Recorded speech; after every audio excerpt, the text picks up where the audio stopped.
We're going to talk about just that now with Alan Miller. He's an honorary trustee for the Nighttime Association and co-founder of Recovery. That's a campaign to lead the UK out of the COVID-19 crisis into a positive future through rational, balanced and sensible responses. And I think that is exactly what we want. So welcome, Alan. Thank you. Hello there. Hi. I mean, I'm all for your campaign. We'll get on to that in a minute. But what I'm specifically talking about here is this worrying tendency. It started, by the way, soon after the last lockdown, that everything that goes wrong with the government's lockdown policies, and by the way, I don't think lockdowns work. I think millions of people don't. They turn around and they blame us. Oh, it's because you went to the pub. Too many of you went to the pub. You're not social distancing. You're breaking the rules. When are they going to look into their own house and see that it's their policies, it's their fault, it's not the public's fault, is it? I think that's a really important point, Kevin. I think that firstly, if anyone wants to ever be successful at something, you'd want to win hearts and minds. At the start of all this, there was so much goodwill, and people in Britain have been absolutely remarkable. If you think about what we went through, the whole idea, we're all in it together. We volunteered, neighbours showed a lot of support to one another. People went, they did voluntary work, and we had a great moment. And then what we saw is some finger pointing and some nastiness, people going to parks.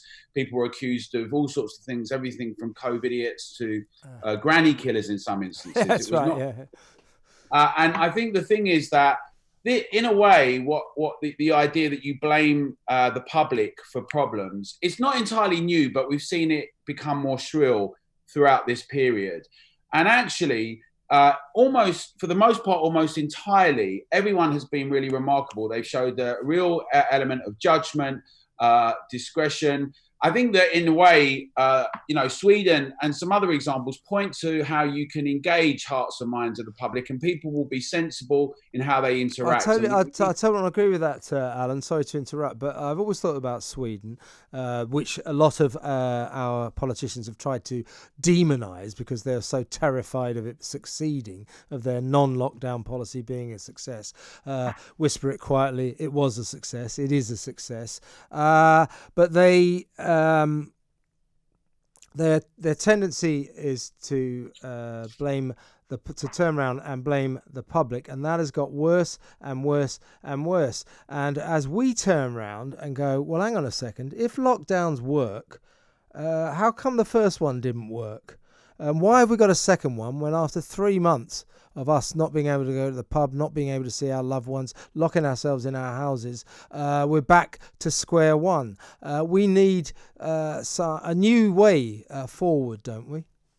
We do indeed. I mean, it's also worth pointing out that all of the stats up until now have shown that actually at hospitality, bars and other venues, under 3%, between 2 and 3% were infections were coming from there. Yeah. So rather than saying one day or one indicator, throughout the period, they've really shown remarkable professionalism, extra staff, entire diligence and safety over huge volumes of people. And in fact, sadly, where the infections rates are the most prolific are with care homes and hospitals.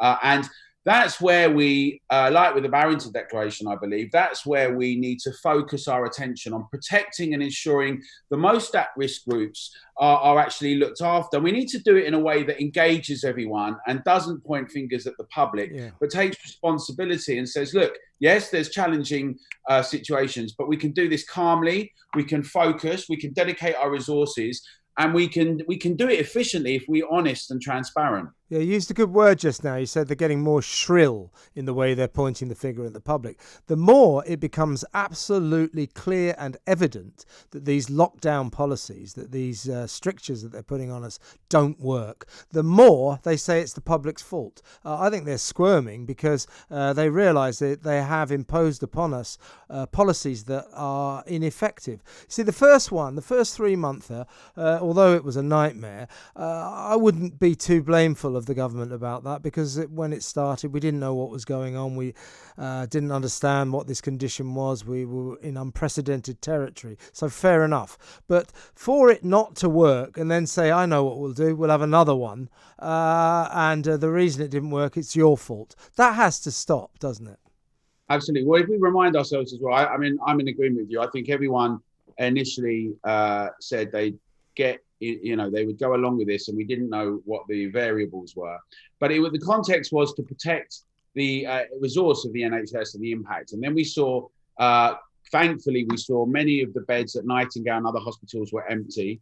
But what we also saw was collateral in a range of other areas. We've seen people with cancer go from stage 1 to stage 4. We've seen many people not get treatment for cancer, as well as stroke and heart disease and natal. We've seen reports from Ofsted about impacts on children and lockdowns. Even the UN and WHO have said that they should only ever be used in the most extreme conditions. And quite frankly, lockdowns don't work. They actually make all the other things worse. And it's not just a dichotomy between the economy and health, because actually the overall, everything from social interaction to employment and being paid, mental health, and a range of other areas, and all the other health areas that have been impacted are part of the discussion of having an open society, but protecting high-risk groups. That's what focused protection means. At Recovery, we support the Great Barrington Declaration because we think it's nuanced and it's sensible and it's rational in its approach. And it will save our economy, which is in dire straits. The thing is about the latest finger pointing is based on the fact, the reason this new lockdown isn't working is because everyone went to the pub for a last hurrah the night before it came in. Well, when we went to, if you did go to the pubs were all in lockdown, or not lockdown circumstances. They were all in tier 3, tier 2 circumstances. You had to socially distance. There were the arrows everywhere. They were very, very strict, most of them. And to go back to Sweden, what Sweden has always done is treat its citizens like adults. This country, we've treated our citizens like children who have to be bossed around, told what to do, and cannot be trusted. I think you're right that we can trust the people of this country. Yeah, and I think the other thing is they've seen a range of things that were not taking on board the advice that was given to them. The curfew at 10 p.m. meant that, like with often has been demonstrated historically, if you don't have staggered leaving, then everyone comes out at the same time. But if we look at it, we've seen many of the other stats that have demonstrated that actually numbers were showing a trend to decline. The ONS figures most recently have shown that influenza and flu alongside COVID are on a similar par. And actually, without getting into the nuance of all the stats, there are criteria for assessing and evaluating deaths that are about whether you've had it in the last 28 days or not, which needs some more evaluation and assessment in and of its own terms. But, the thing is that it's high time that the public were taken seriously. I agree. And trusted. And I think that's the point of Recovery. Yeah. In my background in campaigning around nightlife and hospitality, it became evident that you get treated in a bit of a silo. Yeah, Alan, I'm right behind you. You've got to campaign for the nighttime industry. We've got to get back to normal, but we've run out of time. Let's talk